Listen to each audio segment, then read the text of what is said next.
আসসালামু আলাইকুম। আজকে আমরা দেখাবো এই ভিডিওতে যে কিভাবে একটি স্যালারি শিট আপনারা বের করবেন। সো বিভিন্ন আইটি চাকরির পরীক্ষাগুলোতে লাইক কম্পিউটার অপারেটর বা বিভিন্ন ধরনের পরীক্ষাগুলোতে আপনার এ ধরনের অনেক প্রশ্ন আসবে আপনার এক্সেলে করার জন্য। এই স্যালারি শিট আপনার অফকোর্স থাকবে। ধরেন আপনি যে কোনো একটা কোম্পানিতে কম্পিউটার অপারেটর হোক বা অ্যাকাউন্টিং হোক বা যে কোনো আইটি সেক্টরে যে কোনো পজিশনেই হোক, আপনার এই ধরনের প্রশ্নটা আপনার ডেফিনেটলি থাকবে যে আপনাকে একটা স্যালারি শিট বের করতে হবে। সাপোজ এখানে কোশ্চেন দেওয়া আছে যে সাদিক সাহেবের মাসিক বেতন 30,000 টাকা, এটা হলো তার বেসিক বেতন। তার থেকে বাড়ি ভাড়া উনি পান এখান থেকে 20%, তারপরে যাতায়াত ভাড়া পান উনি 10%, চিকিৎসা ভাতা পান 10%, ট্যাক্স দিতে হয় ওনাকে অর্থাৎ ট্যাক্স সরকারকে বা কোম্পানিকে হোক 5% ট্যাক্স দিতে হয় এবং প্রভিডেন্ট ফান্ডের জন্য 10% দিতে হয়। তাহলে মাস শেষে সাদিক সাহেবের বেতন কত টাকা পান? এই প্রশ্নটা থেকে আপনারা নিশ্চয় কিছু বুঝতে পারছেন যে তার বেসিক বেতনটা কত। বেসিক বেতন কিন্তু তার এখানে তার বেসিক বেতনটা হলো 30,000 টাকা। ঠিক আছে, বেসিক বেতন 30,000, এরপরে 20% পায় হলো ওনার বাড়ি ভাড়া বাবদ, কিন্তু উনি আবার কোম্পানি থেকে 20% পায়, আবার 10% পায় কিন্তু ওনার যাতায়াত ভাড়া। তার মানে কি, তার বেতনের সাথে কিন্তু 20% যোগ হয়ে যাচ্ছে, আবার কি হচ্ছে 10% যোগ হয়ে যাচ্ছে। এরপরে কি হচ্ছে, চিকিৎসা ভাতা উনি পাচ্ছে এখান থেকে 10%, এটাও কিন্তু স্যালারির সাথে যোগ হচ্ছে। এখন এখানে সহজ কথায় আমাদের বেসিক বেতন কিন্তু এখানে 30,000, 30,000-এর সাথে 20% তার বাড়ি ভাড়া যোগ হচ্ছে, যাতায়াত ভাতা যেটা আছে 10%, এই 10% যাতায়াত ভাতা তার যোগ হচ্ছে, এবং চিকিৎসা ভাতা যা আছে 10% সেটাও কিন্তু যোগ হচ্ছে। তার মানে তার মোট স্যালারি তাহলে কত দাঁড়াবে? এই যে পার্সেন্টেজ দেয়া আছে এখানে 20%, 10%, এখানে 10%, এইটা কিসের? মূল বেতনের কিন্তু 10%, অর্থাৎ তার মাসিক বেতন যে 30,000 টাকা, এই 30,000 টাকা হলো তার নেট স্যালারি, মানে এটা তার বেতন, ফিক্সড বেতন। কিন্তু তার বেতনের উপর ডিপেন্ড করে উনি বাড়ি ভাড়া পায় 20%। তার মানে তার বেতনের সাথে যোগ হচ্ছে এই 20% যোগ হচ্ছে, 10% যোগ হচ্ছে, এবং চিকিৎসা ভাতা 10% যোগ হচ্ছে। এরপরে যেটা হয়েছে যে এই যে এখানে এখানে দেখেন 5% ট্যাক্স দিতে হয় এবং প্রভিডেন্ট ফান্ড দিতে হয় 10%। এই জিনিসটা কি বুঝতে পারছেন?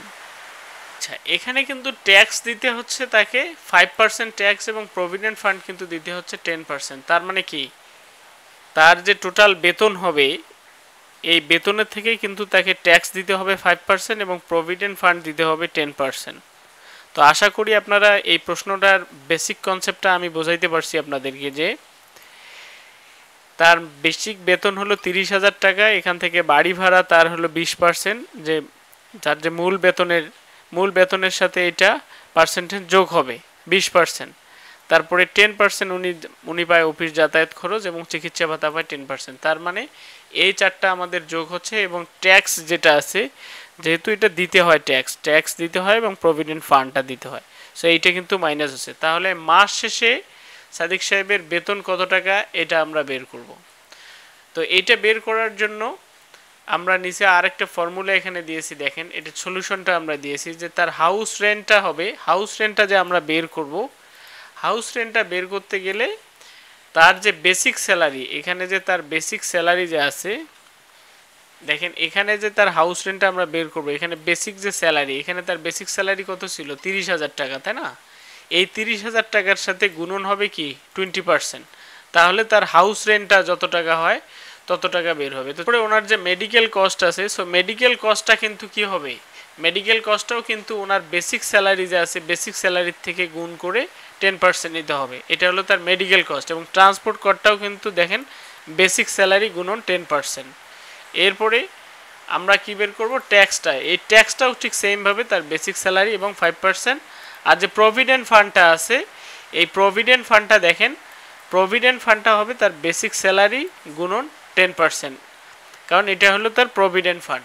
তো যেহেতু সব কিছুই এখানে এই যত ধরনের এখানে যে প্রবলেমগুলো দেয়া আছে সবগুলা কিসের উপর বেস করে, তার বেসিক স্যালারির উপরে বেস করে কিন্তু।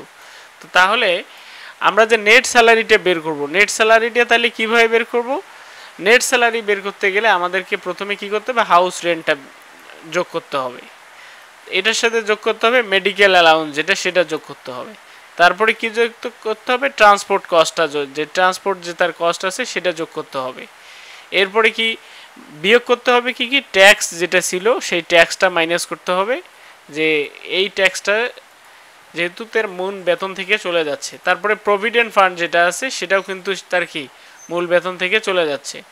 তারপরে এখানে অ্যাডভান্স দেয়া আছে, অ্যাডভান্সটা কি যদি সে কোম্পানি থেকে 1 মাসের ধরেন 10 তারিখে বেতন হয়, এখন উনি 30 তারিখে ম্যানেজারের কাছে গিয়া ওনার স্যালারি বাবদ উনি 10,000 টাকা অ্যাডভান্স নিল, সেক্ষেত্রে কিন্তু তার অ্যাডভান্সটা মাইনাস হবে।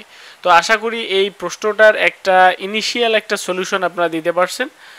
নেক্সট ভিডিওতে আমরা দেখাবো যে ফুললি এই যে প্রবলেমটা এখানে আছে এই প্রবলেমটা ফুললি আমরা এক্সেল শিটে করে আপনাদেরকে প্রুফ সহ দেখাবো। তো ভিডিওটি যদি ভালো লেগে থাকে দয়া করে চ্যানেলটি সাবস্ক্রাইব করবেন। আপনার একটি সাবস্ক্রাইব আমাকে আসলে পরবর্তী ভিডিও বানানোর ইন্সপায়ার করে।